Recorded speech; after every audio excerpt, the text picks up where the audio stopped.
Mga kapuso, magandang araw sa inyo.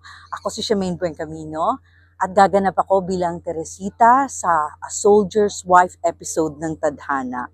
Kasama ko po dito si Andrea Torres, si Victor Silayan, si Simon Ibarra at si Aidan Veneracion.